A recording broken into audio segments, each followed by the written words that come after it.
고린도후서 6장 14절부터 18절까지 함께 읽습니다. 너희는 믿지 않는 자와 멍에를 같이 하지 말라. 의와 불법이 어찌 함께하며 빛과 어두움이 어찌 죽이며 그리스도와 벨리알이 어찌 조화되며 믿는 자와 믿지 않는 자가 어찌 상관하며 하나님의 성전과 우상이 어찌 일치가 되리요. 우리는 살아계신 하나님의 성전이라. 이와 같이 하나님께서 가라사대 내가 저희 가운데 거하며 두루 행하여 나는 저희 하나님이 되고 저희는 나의 백성이 되리라 하셨느니라. 그러므로 주께서 말씀하시기를 너희는 저희 중에서 나와서 따로 있고 부정한 것을 만지지 말라. 내가 너희를 영접하여 너희에게 아버지가 되고 너희는 내게 자녀가 되리라. 전능하신 주의 말씀이니라 하셨느니라. 아멘. 하나님의 말씀에는 양면성이 있습니다. 물론 양면성을 넘어서서 말씀의 다면성도 사실은 있습니다만은 진리의 양면성, 하나님의 말씀의 양면성을 이해할 때에 우리의 인생과 삶이 복잡하지 않게 되어집니다. 하나님의 말씀의 양면성이라는 것은 이 하나님의 말씀이 때로 우리가 상식적으로 볼 때에 정반대의 것을 이야기하는 말씀들이 많다 하는 것입니다. 똑같이 봤는데 두 개의 말씀이 틀려요. 두 개의 말씀이 전혀 다를 때가 많다 하는 것입니다. 오늘 본문 고린도후서 6장 14절 말씀에 보면 너희는 믿지 않는 자와 멍에를 같이 하지 말라. 믿지 않는 자와 같이 멍에를 같이 하지 말라. 이렇게 말씀하는데 다른 말씀에는 너희는 할 수 있거든 모든 사람과 함께 화평하라 그러고 그리고 또 어떤 사람이 예수를 믿는다 해도 믿지 않는 사람의 가족 가운데는 있을 수밖에 없습니다. 있을 수밖에 없는데 그 가족 또 친족을 돌아보지 않는 자는 불신자보다 더 악한 자니라. 돌아보아야 되고 돌보아야 된다 말씀하고 그렇게 이 극과 극을 이루는 말씀들이 있다 그 말입니다. 또 사랑은 허다한 허물을 덮느니라 그랬는데 또한 잠언 말씀에는 그냥 숨겨버리고 덮어버리는 게 아니라 면책은 숨은 사랑보다 많다. 드러내어 놓고 책망하고 야단치는 것이 진짜 사랑이다 말씀하는 것입니다. 주님께서도 어떤 사람이 잘못을 범하거든 그 사람에게 가서 너 이렇게 잘못했지 않느냐 이야기하고 그래도 듣지 않거든 증인들을 데려가서 이야기하고 그래도 듣지 않거든 교회에게 전체에 그 이야기를 하라 그렇게 말씀했습니다. 그런데 어떻게 말씀은 사랑은 허물을 덮어준다고 말씀하고 이 두 개가 다르다고 말이지요. 오늘 말씀도 사실은 꽤 많이 우리가 혼란스럽고 이 생각하기에 어려운 말씀이 될 수도 있습니다.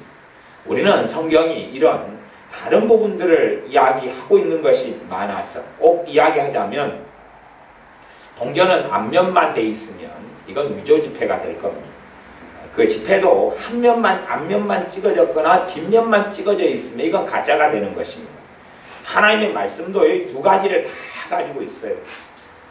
하나님께서 사랑의 하나님만 되신다면 이상하게 됩니다. 사랑의 하나님만 되신다면 잘못해도 괜찮아 오냐 죄가 있어도 괜찮아 거룩하지 않아도 괜찮아 자기 마음대로 마귀를 쫓아 살아도 괜찮아 천국 보내줄게 그럴 것이고 하나님이 공의로우신 하나님 정의로우신 하나님만 되신다면 항상 하나님이 너무 무섭고 겁나서 어쩔 줄을 모르는 이러한 무서움 속에 살아야 될 것입니다. 하지만 하나님은 사랑의 하나님이시지만 공의의 하나님이십니다. 이 두 가지를 이해하는 것이 우리의 지각과 이해력으로는 꽤 어렵고 머리로는 다 이해할 수 없는 이야기가 됩니다. 그러나 때론 하나님의 사랑의 입각에서 말씀하시고 때론 공의의 입각에서 말씀하시고 이런 여러 가지 부분들을 가지게 됩니다. 우리가 자녀를 키울 때도 자녀가 어떤 것이 잘못인 줄 모르면 그것을 책망하고 채찍질하고 야단치고 혼을 내야 됩니다. 어떤 잘못을 범했는데 그게 잘못인지 모르는데 사랑으로 덮어져 버린다면 어떻게 될 것 같습니까? 자식이 도둑질을 했어요. 그런데 그것을 뉘우치지 않고 그걸 반성하지 않아요. 덮어줘 버려요. 그럼 내일은 더 큰 도둑놈이 될 것입니다. 또 다시 덮어져 버려요. 반성하지 않고 죄인 줄 몰라요. 그러면 더 큰 도둑놈이 될 것입니다. 그래서 참다운 사랑은 아이가 도둑질을 할 때 드러내고 혼을 내는 것이죠. 그런데 이제 아이가 알고 있습니다. 이게 도둑질이고 엄마한테 들켰어요. 그리고 잘못이 드러났어요. 아, 내가 100대를 맞아야 될 잘못이구나. 심지어 집에서 쫓겨나야 될 잘못이구나. 그걸 알고 그렇게 회초리에 맞고 쫓겨날 것을 생각하고 있는데 엄마 아빠가 그 아이를 용서해주고 때리기보다 끌어안아주고 감싸줄 때에 아이는 부모의 사랑을 더 많이 깨닫고 느끼게 되고 변화의 한길을 얼마든지 갈 수 있다 하는 것입니다. 그래서 이 율법과 또한 공의, 정의와 하나님의 법과 하나님의 사랑이 사실은 공존하는 것입니다. 우리의 자녀를 양육할 때도 전문적으로 이야기하면 밀당을 잘해야지 자녀를 잘 양육하게 된다 그렇게 표현할 수 있습니다. 밀고 당기고 밀고 당기고 때로는 혼낼 때 하고 때로는 사랑해주고 끌어안아줄 때 하고 이걸 적절하게 잘해야 되는데 아이를 꾸중하지 않고 꾸중한다 그 말은 그냥 잔소리를 안 한다는 게 아니라 잔소리만 해요. 부모 입장에 잔소리만 해요. 그리고 엄하게 징계하고 이런 게 없는 자녀들은 자기 멋대로 마음대로 됩니다. 그래서 제가 어떤 부모를 만나면 이 자녀가 내 힘으로 통제가 안 된다 그런 이야기를 해요. 내 힘으로 어떻게 못 해보겠다 그래요. 그것은 부모가 안 하는 것이 뭘 안 하냐 그러면 책망과 견책을 나는 하기 싫다 그 말. 그렇게 안 하고 살아오면 아이들은 어떻게 훈련되겠습니까? 집안에서 누가 어른이에요? 자기가 어른이죠. 자기가 어른으로 오래 살아오게 됩니다. 그런데 어른으로 살아오면서 가지게 되는 완고함과 강팍함을 아이가 어떻게 고치겠습니까? 안 고치죠. 자기가 어른이에요. 누구에게 순종해야 되고 복종해야 된다는 걸 모릅니다. 부모가 자녀에게 가르쳐야 될 첫 번째 것이 있다면 순종과 복종을 부모가 가르치지 않으면 그 자식은 하나님 앞에서도 순종하지 않고 복종하지 않습니다. 그러니까 사람이 예수님을 믿게 되어져도 순종과 복종을 배우지 않게 되는 사람은 하나님을 경외하는 삶을 살지 않습니다. 순종과 복종을 배우지 않는 사람은 예수님을 믿는다 그래도 자기 멋대로 믿습니다. 자기 마음대로 믿습니다. 권위에 순종해야 된다는 건 알지 못하고 하나님께 순종해야 된다는 건 알지 못하고 자기 마음대로 믿으려고 합니다. 꼭 사사시대처럼 자기 소견에 옳은 대로 행하는 것입니다. 내가 저 사람 말을 따를 필요가 뭐 있어? 내가 교회의 권위에 순종할 필요가 뭐가 있어? 내 마음대로 살면 되지. 내 생각대로 살면 되지. 그렇게 사람들은 생각하고 살아갑니다. 또 심지어는 어떤 사람이 은사를 받았습니다. 은사를 받으면 은사가 하나님 앞에서 인정받는 표시인 것처럼 생각해서 은사를 받은 다음에 기고만장해지는 사람들을 종종 봅니다. 그런 사람들은 권위를 업신여기고 순종하지 않으며 제 멋대로 살아가서 결국은 파멸에 이르게 됩니다. 그래서 우리가 자녀를 가르칠 때 반드시 최고 중요한 훈련을 시켜야 되는데 권위에 순종하고 복종하는 것을 훈련시켜야 됩니다. 대신 부모는 잘못된 권위를 행사하지 않도록 주의해야 될 것입니다. 바른 권위를 행사할 수 있도록. 집안에서 자식이 자기가 주장하고 자기가 말한 대로 외식하고 자기가 주장한 대로 가정이 꾸려진다면 그 자식은 망조가 든 자식이 됩니다. 그렇게 한 5년 살아가면 절대 아이가 권력을 가지고 있는데 그 권력을 누가 놓으려 합니까? 세상의 정치의 권력도 한번 가지면 놓기를 싫어합니다. 자기 가진 높은 지위를 놓기를 싫어하는데 집안에서 자기 마음대로 살아가는 권력을 어떻게 놓으려고 그럽니까?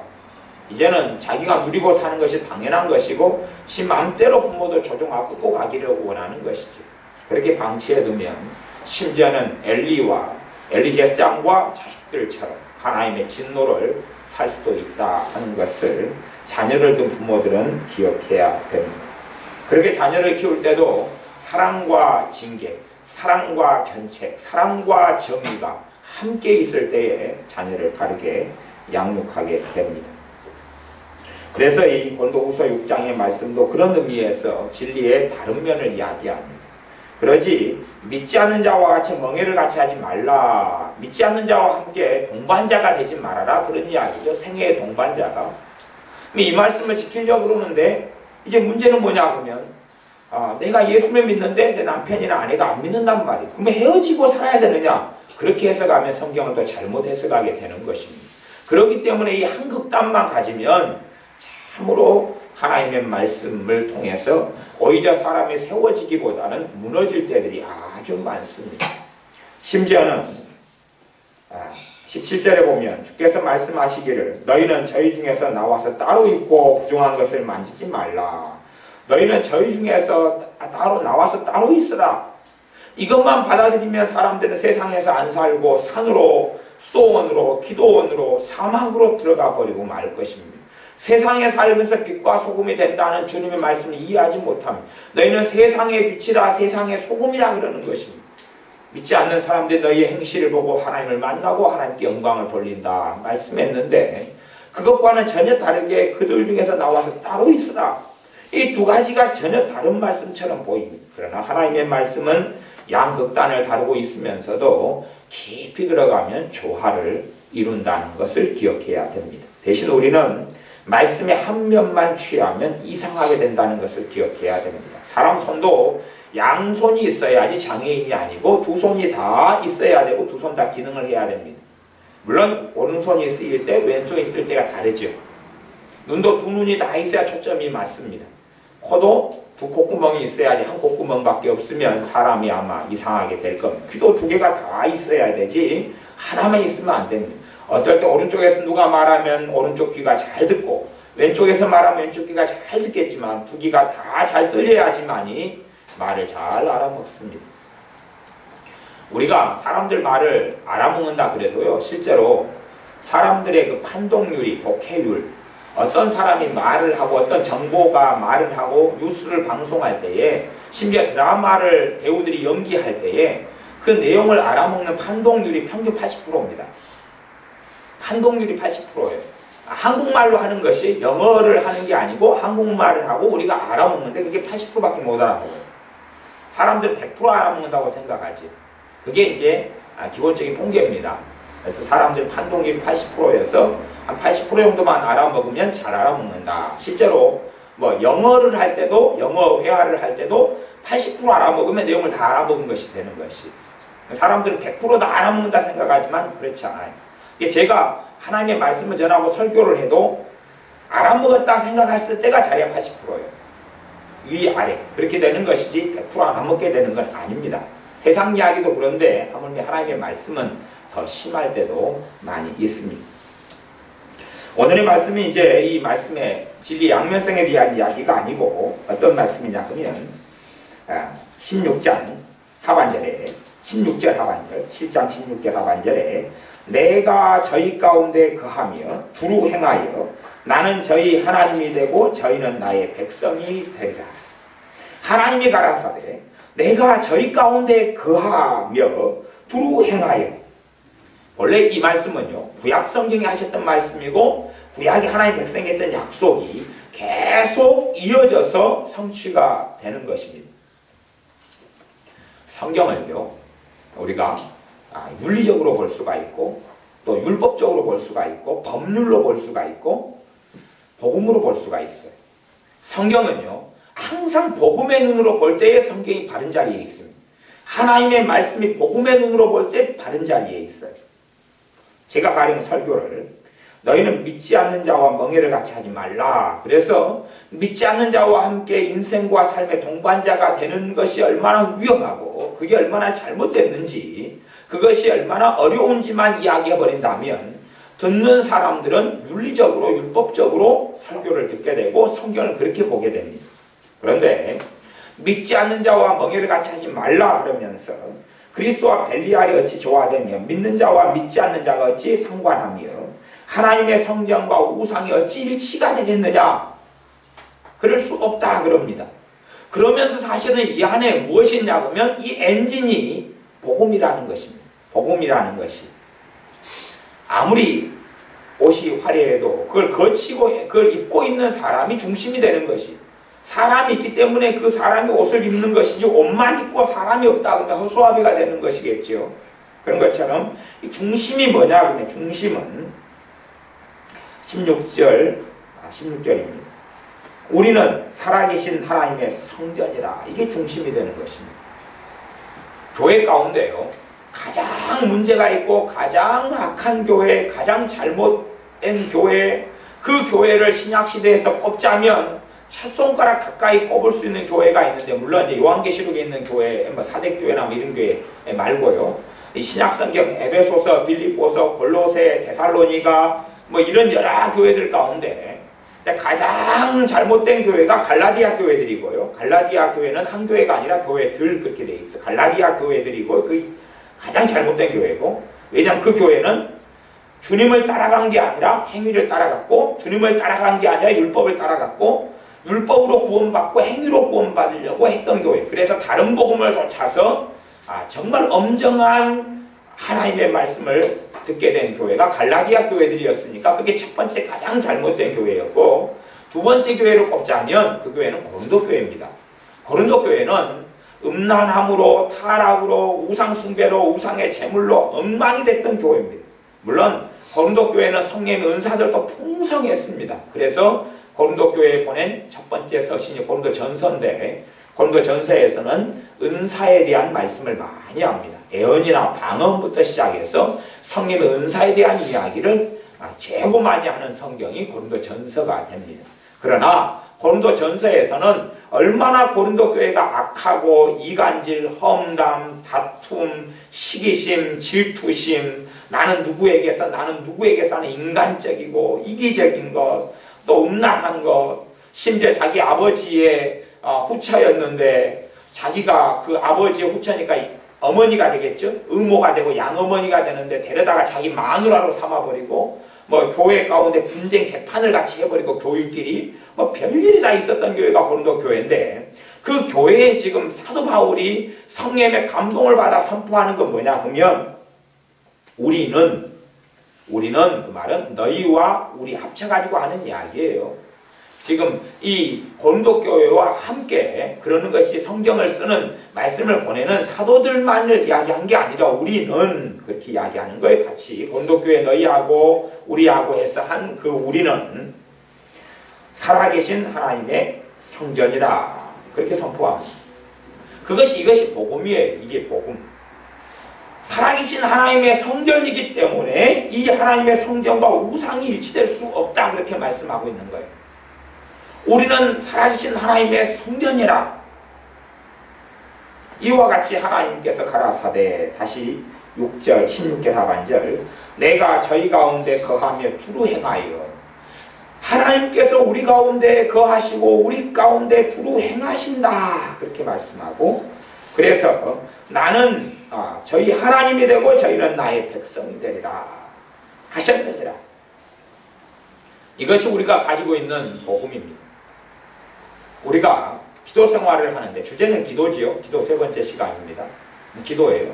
기도인데 우리가 율법에 근거해서, 내 지식에 근거해서 기도할 수가 있고요, 관계에 근거해서 기도할 수가 있습니다. 관계에 근거해서 기도할 수가 있고, 아니면 내 행위에 근거해서도 기도할 수 있고, 율법에 근거해서도 기도할 수 있습니다. 조지 밀러 목사님이 평생 동안에 5만 번의 기도 응답을 받았다 그럽니다. 조지 밀러 목사님에 대한 책을, 전기를 쭉 읽어보면 5만 번 기도 응답 받은, 또 그분이 아무것도 없는 가난한 목사님인데도 불구하고 영국의 고아들을 3,000명이나, 가장 많이 키울 때가 3,000명이나 양육을 했어요. 가난한 아무것도 없는 한 목사님이. 당시에 영국 사회에서 고아가 제일 많이 있었을 때 숫자가 3,000명 정도 됐답니다. 제가 자료를 찾아보니까 그렇더라고요. 그러니까 그전에는 몇십 명, 몇백 명 그렇게 계속 고아를 양육하고 건물을 짓고 땅을 사고 학교를 보내고 밥을 해 먹이고, 그런데 고아를 아무것도 없는 빈손집 목사님이 3,000명을 데리고 양육을 하는 거예요. 먹이고 입히고 재우고 학교 보내고 병원 치료받게 하고 하는 등을 했습니다. 그렇게 살아가는 동안에 하나님께 기도만으로 응답을 받아 아이들을 많이 키울 때가 한 해 3,000명이었는데, 그럴 때 그 아이들을 놓고 기도해서 응답받고 먹을 것, 입을 것, 재울 것, 잠잘 것, 생활할 것, 학교 보낼 것 다 기도해서 응답받았는데, 그렇게 해서 하나님께서 부르실 때까지가 그 조지 뮬러라는 목사님이 5만 번의 기도 응답을 받았다고 이렇게 자료가 됩니다. 5만 번요.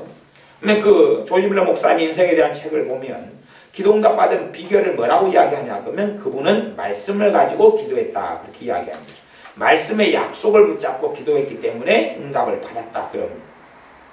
그래서 저도 이분이 성경을 가지고 기도해서 응답 받았구나. 그러면 성경 기도에 대한 약속이 뭐가 있을까? 그러면 기본적으로 마태복음 7장 7절 구하라 그러면 주실 것이요 찾으라 그러면 찾을 것이요 문을 두드리라 그래 하면 너희가 너에게 열릴 것이다. 그런 구하라 그러면 얻을 것이다 부터 시작해서 그 말씀 아니면 에레미야 33장 3절 너는 내게 부르짖으라 내가 내게 응답하겠고 아니면 야고보서 4장의 말씀 너희가 얻지 못하면 구하지 아니함이다 등등의 기도하면 받는다는 이 말씀을 붙잡고 기도했구나 그렇게 알아먹은 다음에 그 성경 구절을 가지고 하나님께 기도하면서 주장을 합니다. 그런데 문제는 그렇게 해도 조지 밀러 목사님 같은 응답이 안 나타난다는 것이에요. 그렇게 말씀을 가지고 기도하는데 아무런 열매가 없어요. 말씀을 가지고 기도하는 게 그분의 응답이다 그리고 신앙서적도 다 그렇게 써있고 그분의 전기도 그렇게 써있어요. 그런데 왜 그렇게 기도를 하고 시도를 해봤는데 열매가 없느냐? 그것이 관계에 근거한 기도가 아니기 때문에 그렇습니다. 실제로 관계에 근거한 기도가 아니기 때문에 그렇습니다. 이게요, 믿음의 기도만 응답받습니다. 근데 믿음의 내용은 꽤 많습니다. 믿음의 내용은 사실은 성경 66권이 다 믿음의 내용이 될 것입니다. 그 중에서도 핵심된 내용들이 있다는 건 사실이에요. 핵심된 내용이 있다는 건 사실이에요. 자요, 믿음을 통해서만 우리가 하나님의 아들이고 딸임을 누립니다. 내가 하나님의 딸이고 아들인 걸 믿을 때만이 하나님의 딸이고 아들인 걸 누립니다. 하나님께서 우리를 자녀 삼아 주셨는데 우리가 하나님의 딸이고 아들인 걸 안 믿어도 하나님의 딸이고 아들인 걸 누린다면 얼마나 좋겠습니까? 많은 우리가 하나님의 딸이고 아들인 걸 믿지 않으면 하나님의 딸이고 아들인 걸 누리고 살지 못합니다. 그러면 거기서 믿는다는 것이 동의, 지적 동의? 지적 동의는 믿음이 아닙니다. 지식적으로 신앙 지식, 신학 지식, 성경 지식으로 예수님 영접했으니까 하나님의 자식이 됐다? 머리로 인정하고 알아요? 아무 필요 없습니다. 물론 도움은 되죠. 믿는데 우리 여정 믿어가는 과정 속에 하나님의 자녀라는 걸 믿는 것 속에 그것이 출발점은 됩니다. 지식이. 그러나 그것 자체가 믿음은 아닙니다. 하나님의 아들이고 딸이라는 것이 내 마음속에서 확신이 있어야 됩니다. 그 확신이 있을 때는 담대함이 생겨납니다. 그때에는 우리가 하나님의 아들이고 딸이라는 것을 내가 믿게 되죠. 그리고 그걸 통하여서 하나님의 딸이고 아들이고 하나님 우리 아버지고 그렇기 때문에 기도하는 사람은 열매를 맺습니다. 이게 관계에 근거한 기도입니다. 말하자면 우리가 하나님의 딸이고 아들이라는 믿음이 우리에게 없다면 그게 살아있지 않으면 그런 것과 똑같습니다. 아이가 용돈이 필요해요. 5,000원이 필요해요. 내일 소풍 가야 되니까 5,000원이 필요해요. 이제 도로에 나갑니다. 길에 나갑니다. 길에 나가면 가까운 데가 시장이니까 시장에 얼마나 사람이 많이 다닙니까? 그렇죠? 우리 서시장에 나가요. 사람들이 많아요. 서시장에 가서 아무나 붙잡아요. 아무 아줌마나 붙잡아요. 아줌마 돈 주세요. 5,000원 주세요. 왜? 네 누구냐? 5,000원 주세요. 내일 나 소풍 가야 되는데 돈 주란 말이에요. 아줌마가 성질내고 확 가버리겠죠. 안 통하는구나. 길 지나가는 아저씨를 잡아요. 혹시 이제 잘 아시는 분은 제 20년 단골 붕어빵 아저씨를 잡아요. 붕어빵 아저씨 얼마나 성질이 우락부락합니까? 그 아저씨한테 가서 그 아저씨는 조금만 아이들이 얼쩡거리도 막 욕하고 야단을 쳐버립니다. 근데 그 아저씨에 가서 아저씨 5,000원만 주세요. 내가 내일 소풍 가야 돼요. 그러면 아마 욕을 태배기로 얻어먹을 겁니다. 안 통한다 그 말이에요. 차라리 그것이 통하려면 무릎 꿇고 앉아가지고 불쌍한 척하고 눈물을 침 찍어 발라서 흘리면서 구걸을 해야지 5,000원을 벌 수 있어요. 구걸을 하면. 구걸이 아니라 당당하게 내가 지나가는 사람 아줌마 아들인 것처럼 당당하게 붙잡고 돈 내놓으라 그러면 그건 안 통하는 것입니다. 근데 불쌍하게 보이고 짠하게 보여서 자비를 구하면서 한 푼 줍시오 그러면 줄 수가 있어요. 한 푼 줍시오. 5,000원은 안 주고 100원, 200원, 500원 잘 주면 1,000원. 정말로 그냥 짠하게 보여서 자기 딸처럼 아들처럼 보이고 막 딸이 죽고 아들이 죽었는데 그것처럼 보이면 그때 5,000원 더 많은 데 줄 수가 있어요. 근데 그것 말고는 한 푼 줍시오 말고는 돈 받기가 어려워요. 대신에 오히려 당당하게 하면 욕을 잔뜩 먹습니다. 길 지나가는 할아버지를 붙잡고 할아버지 돈 줘요. 네 누구냐? 아 돈 줘요. 내일 소풍 간단 말이에요. 그러면 이 안 통합니다. 이놈의 호 이성이 호시냐? 그리고 등등의 여러 가지 말이 나온다. 그 말이. 그것이 사실은 실제로 우리가 기도하는 자리에서 벌어지는 일입니다. 우리가 예수님의 십자가를 믿는 믿음을 통하여 예수님의 보혈을 통하여 예수님의 대속을 통하여 하나님의 아들이고 딸이 되었는데 내가 그것에 대한 믿음이 있는 사람은 이제 하나님 아버지께 나아가 아버지로부터 받습니다. 그 믿음이 없는 사람은 지식만 있지 실제로는 하나님은 어미하고 무섭고 거리가 먼 분이고 내 기도를 듣는지 안 듣는지 관심이 있는지 없는지 잘 모르는 분이 되고 맙니다. 그럴 때는 우리의 기도는 아무런 힘도 능력도 없습니다. 관계에 근거한 기도가 아니라 지식에 근거한 기도거나 아니면 기도하면 마냥 기도를 많이 하면 될 거라고 생각하기 때문에 그렇습니다. 하나님의 말씀의 중심은 복음입니다. 그리고 성경 66권은 계속 복음을 중심으로 흘러갑니다. 하지만 이 고린도후서 6장의 내용 14절에서 18절 내용 가운데서도 복음을 빼버리고 나면 생명을 잃어버리고 무엇만 남냐 하면 윤리만 남습니다. 사람들은 윤리 이렇게 해라 이렇게 하지 말아라 하는 것만 보고 들으려 그럽니다. 17절에도 주께서 말씀하시기를 너희는 저희 중에서 나와서 따로 있으라 그렇게 생각해서 자기의 노력과 예씀으로 사람들과 분리되려 하고 더러워지지 않으려고 그러고 거룩해지려고 그럽니다. 그런데 하나님의 말씀은 뭘 이야기하냐면 내가 너희 가운데 거하며 너희 가운데 행하겠다 그렇게 말씀합니다. 다시 이야기하면 우리 힘과 우리 능력으로만 살아야 된다라고 말씀하는 게 아니라 하나님의 선포한 말씀은 내가 너희 가운데 거하여 너희 가운데 두루 행하겠다 말씀합니다. 지난번에도 제가 빌보스인가 골로새서인가요? 헷갈려요. 하여튼 말씀에도 하나님께서 너희 가운데 빌립보서 말씀 골로새 4장인가요? 빌립보서 4장? 예, 빌립보서 4장 말씀일 거예요. 예. 빌립보서 2장. 2장이네. 2장 13절에 보면 너희 안에서 행하시는 이는 하나님이시니. 그렇죠? 너희 안에서 행하시는 이는 하나님이시니 그렇게 말씀해요. 이게 복음이다 그 말이에요. 왜 우리 안에서 하나님이 행하시냐고 하면 누구 때문에요? 예수님을 믿는 믿음 때문에요. 예수님의 십자가 때문에 우리 안에서 하나님이 행하신다는 것이 이것이 빠져버리고 우리 마음이 있어서 내 힘으로 발부둥치고 내 힘으로 애쓴다. 그러면 이것을 행위신앙 율법주의라 그렇게 말하는 것이에요. 하나님의 말씀에는 곳곳에 중심이 되는 엔진이 있어요. 중심이 되는 게 있어요. 그걸 빼버리고 나면 빼버리고 앞뒤 꼭지에 그냥 이렇게 해라 저렇게 해라 이렇게 해라 저렇게 해라만 남겨놓으면 우리는 무거운 짐을 짊어지게 됩니다. 그래서 이렇게 해라는 말씀 사이사이에 중간중간에 계속하여 복음을 말씀하시는데 그것은 너희가 무엇을 믿어야 한다고 말씀하는 겁니다. 이렇게 해라 말고 이걸 너희가 이걸 진리로 받아들이겠느냐라고 묻고 우리에게 요구하시는 것입니다. 예수님의 십자가를 너가 믿는다면 이제는 이 진리를 받아들여야 한다. 예수님께서 십자가에서 피를 흘려주신 것을 너희를 위하여 피 흘려주신 걸 믿고 받아들이면 너희는 이제는 이 진리를 받아들여야 한다. 이 진리는 너희가 하나님의 성전이라는 것이다. 전에 청송감호소 또 서울구치소 그 교도관으로 있었던 박효진 장로님의 간증을 비디오나 또 간증 영상이나 책을 통해서 본 일이 있습니다. 그런데 그분은 아주 술, 담배를 많이 하는 골초였고 또 당시에 교도소 상황이 열악했기 때문에 교도소에서 악독한 교도관으로 유명했던 사람이라 합니다.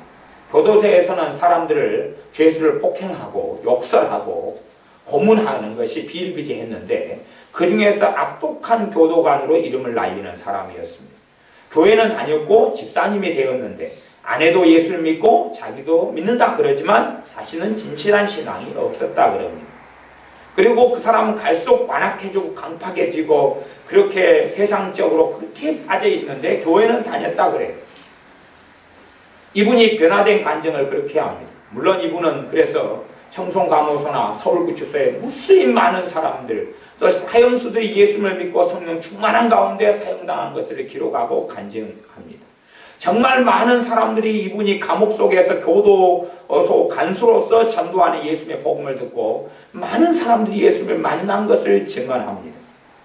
그런데 이분 자체가 변화된 사건이 있었다 그러면 그것은 어떤 선생님이 예배를 드리면서 말씀을 설교를 할 때에 정했던 본문 가운데 하나가 고린도전서의 말씀이었는데 고린도전서 말씀에 그런 것이 있습니다. 어떤 말씀이냐면 너희 가운데 너희는 성령님께서 거하는 하나님의 전인 줄 성령님의 전인 줄을 알지 못하느뇨 그런 말씀이 있습니다. 그 말씀을 듣는 순간에 본인이 깨달았답니다. 나는 이렇게 추레하고 나는 이렇게 담배에 찌들어 있고 교도소 죄수들을 그렇게 고문하고 악하게 하고 폭력을 행사하는 악한 사람인데 내가 하나님의 성전이었구나 하는 걸 깨닫게 되는 순간에 은혜가 임하고 성령 세례가 임하고 그리고 회개가 터지고 자기가 변화되었습니다. 말하자면 주님을 만난 것이죠. 무엇을 깨닫는 순간에요? 자신이 하나님의 성전인 걸 깨닫는 순간, 성령님께서 거하는 성전인 걸 깨닫는 순간입니다. 그래서 제가 그분의 간증 가운데 그 부분을 유심히 들었던 그런 일이 있습니다. 그런 것처럼 하나님께서 우리에게 선포합니다. 말씀을 통해 선포하기를 너희가 어떻게 살아야 한다고 하기 전에 그 중심에는 뭐가 있냐 하면 우리는 살아계신 하나님의 성전이라 하는 말씀이 있습니다. 그 중심에는 하나님께서 말씀하셨는데 내가 너희 가운데 거하며 너희 가운데 두루두루 행하여 나는 너희 하나님이 되고 너희는 나의 백성이 되리라. 그 말씀이 있다 그러면 하나님이 너희 가운데 행하여서 너희는 나의 백성이 되고 나는 너희 하나님이 되리라. 오늘 예수님을 통하여서 하나님의 아들이 되고 딸이 됐습니다. 그걸 믿는 사람의 기도와 믿지 않는 사람의 기도는 달라지게 됩니다. 어떤 면에 달라지겠냐 하면 내용이 달라진다기보다는 이제 근거가 달라집니다. 관계가 달라집니다. 관계에 입각한 기도라 그 말입니다. 불교 신자의 기도를 듣고 기독교 신자의 기도를 들을 때에 자신의 일생사를 위해 기도하는 것은 많은 차이가 없는 부분들이 많고 공통점도 꽤 많은 것을 봅니다. 그렇지만 정말로 기도의 내용보다는 그 앞에 중심, 그 앞에 엔진이 되는 게 무엇이냐 하는 것이 더 중요합니다. 더 중요합니다. 하나님의 자녀들 가운데 자신의 삶을 의지하고 자신의 행위를 의지하고 심지어 자기가 기도생활을 했다는 걸 의지하고 아니면 단지 그냥 기도하면 응답된다는 단순하게 의문에 쓴 성경 말씀, 문서에 쓴 성경 말씀만 의지하고 기도하는 사람들은 열매를 맺지 못합니다. 실제로 말씀을 믿는다 그럴 때에 말씀의 가장 중심되는 게 예수님의 대속사역입니다. 예수님의 십자가입니다. 주 예수님의 십자가고 그 십자가를 통하여 무엇이 예수님을 믿는 사람들에게 이루어졌는가 하는 것입니다. 예수님의 십자가가 어떤 의미가 있는가? 예수님의 십자가를 통하여 무슨 일이 벌어졌는가? 예수님의 십자가를 통하여 무슨 일이 벌어졌고 그 십자가를 믿는 사람들에게 무슨 일이 벌어졌는가? 일어났는가? 예수님의 십자가를 통하여 예수님을 믿는 사람과 창조주 하나님과 무슨 관계가 되었는가? 그래서 주님께 제자들이 요구하였지요. 우리에게 기도를 가르쳐 주옵소서. 그럴 때에 주님께서 가르치신 첫 번째 말씀이 뭐냐고 이렇게 기도하라 너희는 하늘에 계신 우리 아버지여 그렇게 시작하셨습니다. 하늘에 계신 우리 아버지여. 요한복음을 보면 주님의 기도를 특별히 배울 수가 있습니다. 요한복음에는 주님의 기도가 여러 장에 걸쳐서 나누어 있습니다. 주기도문을 이야기하는 주님의 기도 말고요. 주님께서 아버지 하나님께 기도했던 내용이 몇 장에 걸쳐서 나와 있습니다. 요한복음에요. 저는 개인적으로 성경 가운데 가장 66권이 다 중요하지만 그 가운데 가장 중요한 성경은 저는 로마서라기보다는 요한복음으로 저는 개인적으로 꼽습니다.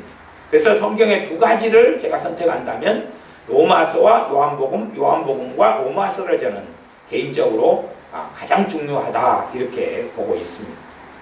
근데 요한복음에는 우리 주님이 본질적으로 누구신지 돼 있고 그 다음에 이제 주님의 기도에 여러 가지가 할애되어 있는데 주님께서 자신이 아버지 하나님과 맺었던 그 관계에 누리는 것을 자신의 피로 자신의 십자가로 우리에게도 주신 것입니다. 그래서 주님께서 아버지 하나님께 기도할 때 끊임없이 아버지여 아버지여 아버지여 라고 기도하는 것을 볼 수가 있습니다. 우리의 기도가 단지 저 멀리 계신 단지 창조주에 대한 우리는 피조물이고 조물주에 대한 기도에 불과한지 아니면 다른 여러 종교들처럼 그렇게 종교적인 기도에 불과한지를 우리는 살펴보아야 됩니다. 구걸할 때도 한 푼 줍시오, 돈 주십시오 라고 구걸하겠지요. 그런데 자식이 부모에게 돈을 탈 때도 엄마 이런 일이 있어서 돈이 필요해요. 돈 주세요. 내용은 비슷하죠. 대동소이하죠. 다른 것 하나는 첫째는 호칭이 다르겠죠. 길 지나가는 아저씨, 아줌마 한 푼 줍시오 하고 하고 호칭이 다르고 두 번째 다른 것은 담대함이겠죠. 너희가 예수님의 피를 의지하여 하나님의 보좌 앞에 담대히 나아갈지니라. 담대히 나갈지니라. 자신이 하나님의 자녀인 것을 알게 되면 담대히 나가게 됩니다. 담대함이 있느냐 없느냐를 보면 그 사람이 정말로 예수님의 십자가를 통하여 내가 누가 되었는지를 믿고 있느냐 믿지 않느냐를 알 수가 있는 대목 가운데 하나입니다. 정말로 우리에게 담대함이 있느냐 없느냐는 것이 내가 누구인지 신분상의 문제, 예수님의 십자가가 우리에게 주신 것은 신분상의 문제입니다. 신분이 바뀌었다는 것, 신분이 바뀌었어요. 하나님의 피조물이고 하나님의 노예에서 하나님의 자식으로 신분이 바뀌어버린 건데 그것을 알지 못하는 사람은 하나님께 나아가 기도할 때 담대함이 없습니다. 담대함이 없는 사람은 믿음 가운데 내가 누가 되었는지 예수님의 십자가를 통하여 누가 되었는지를 모르는 사람이거나 믿지 않는 사람입니다. 물론 교회 다니는 사람 가운데 대다수는 지식적으로는 부정하는 사람은 없을 겁니다. 지식적으로 나는 하나님의 자녀입니다. 예수님을 통하여 나는 하나님의 자녀가 되었습니다. 지식적으로 그걸 부정하는 사람은 실제로 예수 믿는 사람 가운데는 아무도 없습니다. 정말 아무도 없어요. 문제는 지식적으로 인정하느냐 긍정하느냐가 아니라 마음에서 믿냐 하는 이야기인데 마음에서 믿는 사람은 그리고 마음에서 믿는 사람은 누리게 되는데 그렇게 살아가는 사람은 소수에 불과하다는 사실입니다. 그건 이제 우리의 문제가 됩니다. 하나님의 문제가 아니라 이건 우리가 할 수 있는 일이니까 칼빈주의 교리는 전적 타락을 이야기하고 알미니안 교리는 감리교 교리는 부분적 타락을 이야기합니다. 전 둘 다 믿습니다. 이상한 이야기죠. 완전히 다른 이야기 같은데 저는 구원에 있어서는 전적 타락을 믿어요. 또한 이 땅의 삶에 있어서도 내 힘으로는 할 수 없다는 전적 타락의 교리를 정말 좋아하고 사랑합니다. 그러나 또 하나를 제가 믿는 게 있는데 또 하나는 부분적 타락입니다. 하나님 형상을 가진 우리이기 때문에 내 힘으로 되지 않는 영역이 있고 우리에게 순종을 요구하셔서 우리가 해야 될 영역이 또한 있다는 사실을 또 믿어요. 이 두 개를 설교하고 전하기도 해요. 하지만 다른 때, 다른 말씀, 다른 장소에서 이렇게 저렇게 다른 상황, 다른 처지에서 아마 어떤 사람이 보면 이상하게 생각할 거고 신기하게 생각할 거예요. 그게 진리의 양면성을 아는 사람과 모르는 사람의 차이예요. 진리의 양면성을 모르는 사람은요, 성도의 견인교리 또 견인이 아닌 교리 두 가지. 성도의 견인이다. 한 번 보는 영원하다. 그 말 자체는 틀린 말이지만 하나님께서 하나님의 자녀를 끝까지 인도하신다. 인도하지 않는다. 이 두 가지 가운데 저는 둘 다 믿는다. 그 말이죠. 이게 성경이 둘 다 이야기하기 때문에 그렇습니다. 그래서 모르는 사람은 둘 중에 하나는 먹고 하나는 버려버립니다. 하나는 받아들이고 하나 받아들인 편견과 색안경을 쓰고 성경을 봐버려요.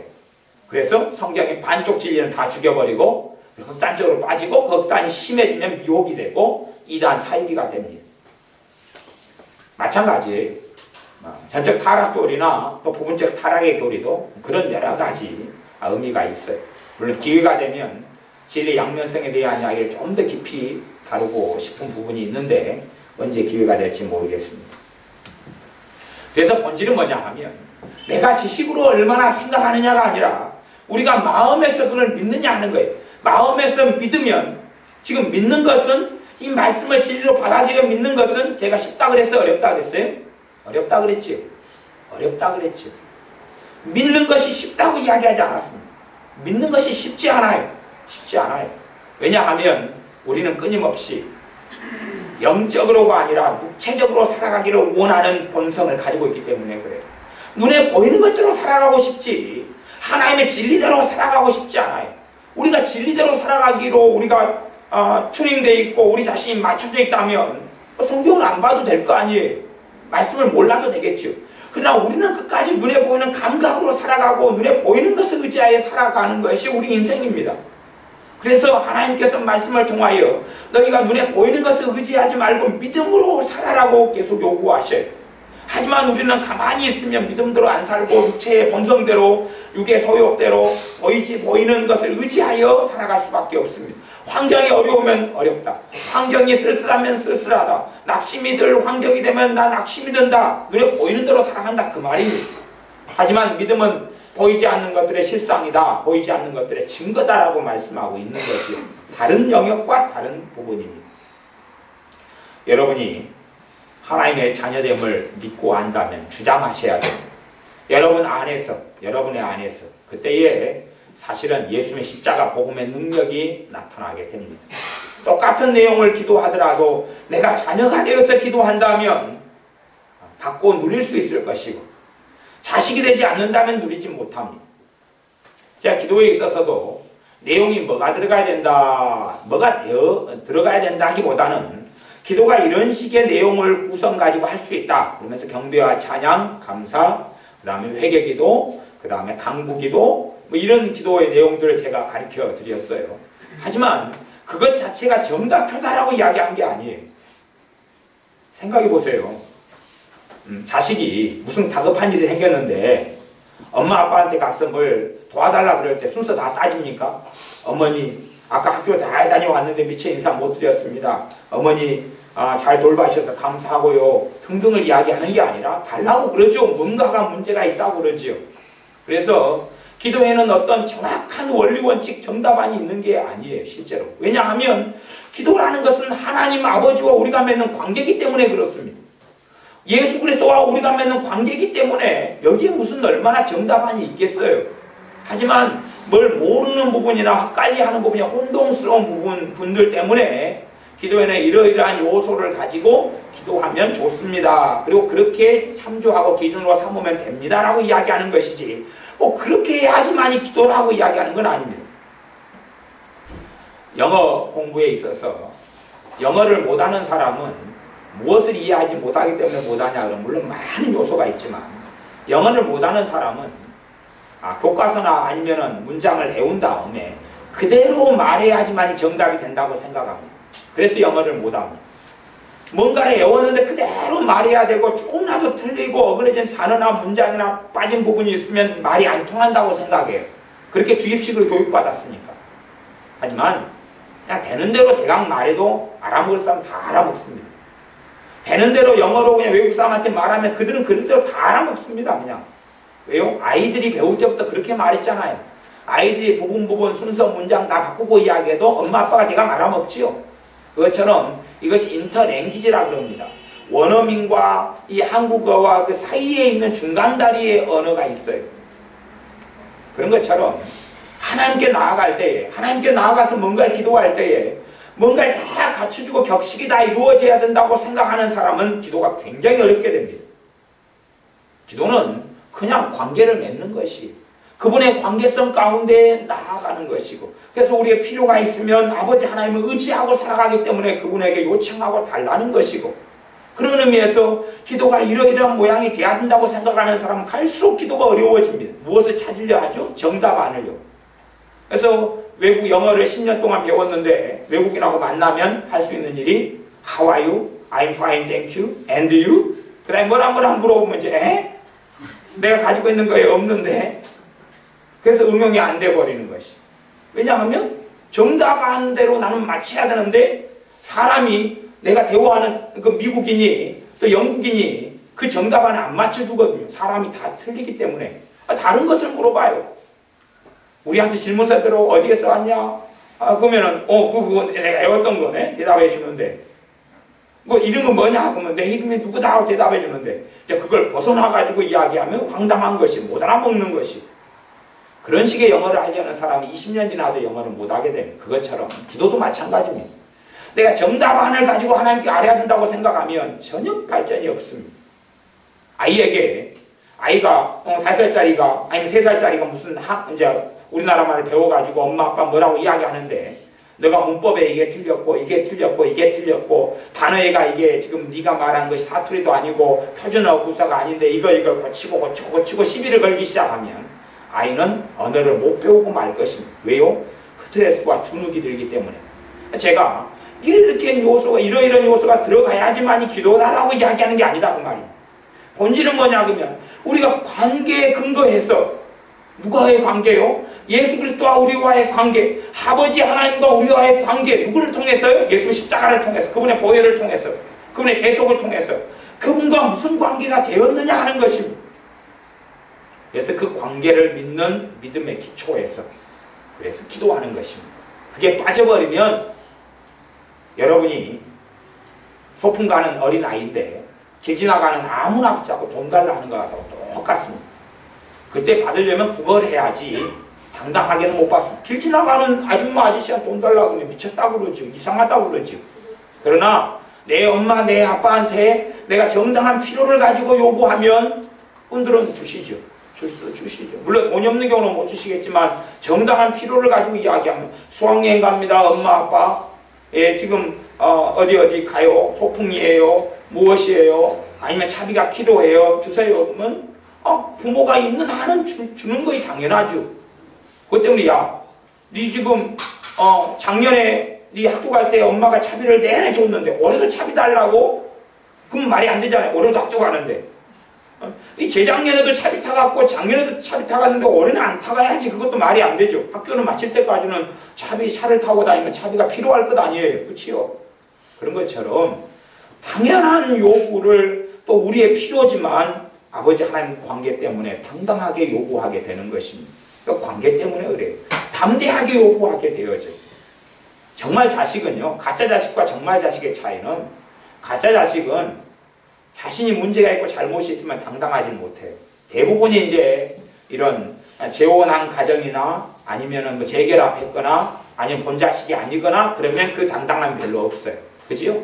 의붓자식이거나 등등 되면 그래요. 그러니까 진짜 자식은 사고 치고 와서도 밥 달라 할 거 다 차려 먹고 사고 치고 와서도 용돈 달라 그러고 사고 치고 와서도 다 합니다. 그것이 어린아이와 같이 되지 않으면 천국에 들어갈 수 없다는 주님의 말씀의 한 가지 면이에요. 정말로 자식은 자신의 행위를 의지하기보다 관계를 의지합니다. 관계를 의지한다는 말은 예수님의 십자가를 의지한다 그 말이 되는 것입니다. 더 한 걸음 들어가면요. 하지만 가짜는 아니면 자기 행위로 뭔가를 이루어 보려는 사람은 관계를 의지하기보다 예수님의 십자가를 의지하기보다 자기가 무엇을 가졌느냐, 무엇을 성취했느냐, 무엇을 얻었느냐, 어떻게 살았느냐를 가지고 의지해서 기도하려고 합니다. 그래서 기도의 중심은 간구기도, 간절한 기도, 부르짖는 기도가 중심에 있지만 그것도 그 기도를 이끌어가는 엔진이 뭔가는 또 틀려요. 내가 정말로 간절히 기도하기 때문에 응답돼야 된다 그러면 그건 잘못된 기도가 되는 것입니다. 정말로 능력 있는 기도, 힘 있는 기도는 간절한 기도, 부르짖는 기도인데 그럼에도 불구하고 부르짖는 기도와 간절한 기도가 엔진 자체가 잘못돼서 내가 그렇게 기도했기 때문에 응답 받을 것이다 그러면 착각이다 그 말입니다. 그런 기도는 아무리 부르짖어도 응답이 없습니다. 아무리 간구해도 역사하는 힘이 없습니다. 그러나 관계에 근거해서 부르짖고 관계에 근거하여 간절히 간구하고 관계에 근거하여 구하는 사람들에게는 열매가 있습니다. 말씀을 마무리하겠습니다. 여러분의 삶 속에 하나님과 나와의 관계, 예수님의 복음, 예수님의 십자가를 통하여 하나님과 나와의 관계의 근거에서 기도를 하셔야 됩니다. 관계의 기초에서 기도하셔야 됩니다. 내가 누구인가? 예수님의 피로 내가 누구인가? 내가 죄인이고 쓸모없는 사람이고 문제가 많은 사람이고 허물이 많은 나인데 예수님께서 십자가에서 죽으시고 부활하심으로 도대체 나를 누가 되게 해주셨는가? 하나님의 자녀예요. 영접하는 자고 그 이름을 믿는 자들에게는 하나님의 자녀가 되는 권세를 주셨으니 내가 하나님의 자녀가 됐구나. 지금 쓸모없고 때로 성경도 모르고 때로는 부족하고 때로는 실수투성이고 허물투성이고 죄투성인데 이러한 나를 예수님께서 하나님의 아들이 딸이 되게 했구나. 그것을 믿는 믿음을 가지고 하나님께 나아갈 때 그 은혜의 보좌 앞에 담대히 나가라고 말씀합니다. 은혜의 보좌 앞에 담대히 나가라. 구하는 자에게 좋은 것으로 주시지 않겠느냐. 하나님께 나아가는 자는 그가 계신 것과 그가 어디 계세요? 저 멀리요? 지구 밖에요? 명왕성, 천왕성 밖에요? 달나라 밖에요? 아니요. 우리 안에요. 내 삶 속에 두루 행하시는 하나님, 내 안에 계시는 하나님, 내가 그분의 전전 앞에 서 계시고 내 앞에 계시는 하나님, 내 안에 계시는 하나님, 나와 함께 하시는 하나님, 그것을 믿고 또한 그가 자기를 찾는 자들에게 무엇을 주시는 하나님요? 상 주시는 이심을 믿어야 할지니라 했단 말이죠. 히브리서 11장에. 하나님께 나아가는 자는 그가 계신 것과 어디에요? 심판주로서가 아니라 은혜의 아버지로서, 은혜의 주님으로서 계신 것과 자기를 찾는 자들에게 상 주시는 이심을 믿어야 할지니라. 무엇을 통해서요? 관계를 통해서. 무슨 관계요? 예수님의 십자가를 통해서 아버지와 나, 예수님의 십자가를 통해서 주님과 나가 어떤 관계가 됐느냐. 관계를 아는 사람은 당당합니다. 예화 하나만 하고 마무리하겠습니다. 전에 어떤 분이 빈민촌을 다니다가 불쌍한 거지 같은 아이를 하나 발견했습니다. 그래서 너무나 짠하고 불쌍하고 또 때로는 사랑스럽고 동정이 가서 그 아이를 집으로 데려왔습니다. 그래서 그 나라가 이제 아프리카 이런 나라이기 때문에 뭐 법률적으로 저촉이 안 됩니다. 데리고 와서 한 석 달 데리고 있었습니다. 데리고 있다 보니까 얘를 양자 삼고 싶어졌습니다. 양자, 자식으로 이제 법적으로 호적에 올려 삼고 싶어졌어요. 그래서 양자를 삼았습니다. 법적으로 이제 부모와 자식이 됐어요. 부모와 자식이 됐어요. 그런데 얘가 너무 착한 거예요. 얘가 너무 착해요. 그래서 정말 얘가 착하구나. 근데 이제 양자를 법적으로 호적적으로 이제 자식이 돼가지고 호칭도 엄마 아빠 부르고 그렇게 아들아 그렇게 불렀어요. 한 10살이나 된 아이가. 근데 일찍부터 얘가 성숙한 거예요. 보기에, 눈에 보기에. 얘가 그냥 아침에 엄마가 보통 한 6시 좀 넘어가지고 방에 딱 들리면 들리기 전에 다 얘가 일어나가 이불 다 개놓고 있는 거예요. 그래서 얘가 참 어찌 이렇게 빈민촌에서 고아처럼 거지처럼 이렇게 떠돌아다니는 아이가 이렇게 잘 돼 있을까? 또 일 갔다가 아버지가 돌아오시면 앞에서 탁 나와가지고 손을 장 모으고 아버지 오셨습니까? 그리고 인사를 탁 하고 얘가 정말로 잘 배웠다. 그런데 한 6개월이 지나간 다음에는 좀 이상한 거예요. 뭐가 이상하냐 그러면 냉장고 안에 피자가 있는데 냉장고 앞을 얘가 어슬렁어슬렁 계속 그냥 왔다 갔다 그러는 거예요. 냉장고 앞을 왔다 갔다 그래서 그런 행동이 여러 번 있었어요. 왔다 갔다 그래서 물어봤어요. 냉장고 앞을 서성이는 거예요. 분명히 할 말이 뭐 있고 냉장고 안에 뭘 꺼낼 게 있는데 왔다 갔다 왜 그러냐? 저기요, 자꾸 저기요, 내가 좀 부탁이 될까요? 저기요, 뭘 말해봐라. 제가 아까 밥 먹었는데요. 냉장고 안에 있는 피자가 먹고 싶은데 먹어도 될까요? 물론 그렇게 이제 이렇게 편안하게 이야기를 못했겠죠. 띄엄띄엄 조금 의사 전달이 되게끔. 냉장고 안에 피자가 먹고 싶은데 아까 내가 밥을 먹었는데 또 먹고 싶다는 거예요. 안 먹었으면 좀 더 당당하게 말할 수 있을 건데 밥을 먹어버렸어요. 좋은 반찬에. 근데 피자가 또 먹고 싶어요. 이야기 잘 못하는 거예요. 이제 그걸 겪었어요. 그 다음에 그래도 이제 그럴 수 있겠거니 생각했어요. 또 2주일 지난 다음에 또 애가 또 냉장고 앞을 서성해요. 그 집이 그때 부잣집이니까 맛있는 걸 냉장고 안에 많이 쌓아놓았거든요. 냉장고 앞을 서성해. 그래서 자꾸 또 물어봤어요. 니 왜 그러냐? 그랬더니 아니에요. 그리고 들어가는 거예요, 방에. 한참 있다 또 나와가지고 현관을 어슬렁거려 냉장고 근처를 배회해요. 엄마가 보기에 대강 감이 잡혀서 뭐 냉장고 안에 뭐 먹고 싶은 거 있냐? 이제 그렇게 물어보니까 이제 치즈가 먹고 싶어요. 그리고 그거 갖다 먹어라 그랬어. 이제 치즈를 몇 개 가져가서 먹더니 슬라이스 치즈였던 모양이죠. 그다가 얘가 더 서성해요. 양이 안 찼던 거죠. 몇 개 더 먹고 싶은 거죠. 그런데 이야기를 못하는 거예요. 아침 일찍 돼서 엄마가 이제 뭘 음식을 준비하는데 얘가 또 서성이는 거예요. 서성이는 거예요. 먹고 싶어서. 그래서 1년이 지난 다음에 엄마 아빠가 알게 됐어요.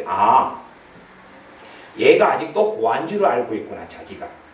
얘가 아직도 자기가 신분상 어떻게 변했는지를 아직 모르구나. 그래서 얘가 착하게 살고 바르게 예절 바르게 사는 것은 그렇게 안 하면 쫓겨날까봐 그렇다는 것을 알게 된 거예요. 왜냐하면 자기 친구들은 아직도 빈문촌에서 구걸하고 때로는 끌어맞고 폭행당하고 앵벌이를 해야 되고 그렇게 되는데 자기는 좋은 곳에 들어와 있는데 이 좋은 것을 정말로 놓치기가 싫잖아요. 근데 바르게 안 살고 흠을 잡히고 꼬투리를 잡히면 쫓아내버릴 줄로 얘가 생각했다 그 말이에요. 그래서 얘가 눈치를 보고 살아가는데 그걸 너무 착한 걸로 가장을 해서 부모가 몰랐어요. 다 1년 지난 다음에 그걸 알게 됐어요. 그런데 이 자식이 자신이 어떤 위치가 됐다는 걸 알게 되는 데까지는 몇 년이 더 걸렸다 그래요. 알게 된 다음에 부모가 계속 가르치죠. 야, 너가 아침에 일어나서 엄마가 봤을 때 너가 이불 안 개고 있어도 너 안 쫓아낸다. 너 공부 못하고 와도 안 쫓아낸다. 그 냉장고에 있는 거 너가 다 먹어버려도 안 쫓아낸다. 그렇게 계속 가르치는 거죠. 근데 이게 벗겨지는 데까지가 몇 년이 걸리더라고요. 몇 년이. 자기가 누구인지, 자기가 양자가 됐다는 게 무슨 의미인지를 깨닫게 되는 데가 오래 걸리더래요. 신자들이 같은 지경 속에 대부분 살아갑니다. 그래서 이걸 벗겨내는 것이 설교 한번 듣고 쉽다 그렇게 말씀하는 게 아니에요. 쉽지 않아요, 사실. 쉽다고 생각하니까 착각을 하는 것이. 내가 하나님의 자녀가 되었다라고 믿고 받아들이라, 거기에 입각해서 살아가라 그래도 그걸 한 번 듣고 알았습니다. 예, 이상 끝. 그래가지고 설교 끝나자마자 그렇게 기도하고 그렇게 사는 건 가능하지 않습니다. 거기에서 걸음을 걸어가야 돼요. 그래서 우리가 예수님의 십자가의 근거에서 하나님의 자녀가 됐다는 그 당당함과 담대함을 가지고 쫓겨나지 않는다는 담대함을 가지고 버림받지 않는다는, 왜 하나님의 자식이 됐으니까 버림받지 않는다는 그 담대함을 가지고 필요를 하나님께 구하고 도움을 구하고 은혜를 구하고 그렇게 나아갈 때에 우리의 기도는 능력이 있고 우리의 기도는 힘이 있고 우리의 기도는 열매를 맺습니다. 기도하겠습니다. 아버지 하나님, 우리는 예수님의 십자가를 통하여 우리가 아버지 하나님과 우리 사이에 무슨 일이 벌어졌고 우리가 어떠한 관계가 되었는지 관계의 기초에서 기도하기보다는 우리의 행동의 근거에서 또한 단지 하나님의 자비의 근거에서 기도할 때가 얼마나 많은 줄 모릅니다. 또한 기도에도 어떤 형식에 맞추어서 기도해야지만이 될 것 같은 초조함과 높아심들을 많이 가지고 있지만 어떻게 아버지와 자식의 관계 가운데 어떠한 형식이 얼마나 존재할 수 있겠습니까? 그리하오니 우리가 믿음의 근거에 기도하게 하시고 무엇보다 우리가 하나님의 자녀됨, 양자됨, 예수님의 피와 대속을 통하여 양자됨을 알게 해주셔서 더 깊이 깨닫게 해주셔서 우리가 하나님의 아들로서 딸로서 기도하는 사람들이 되게 하여 주시옵소서. 예수님의 이름으로 기도하옵나이다. 아멘.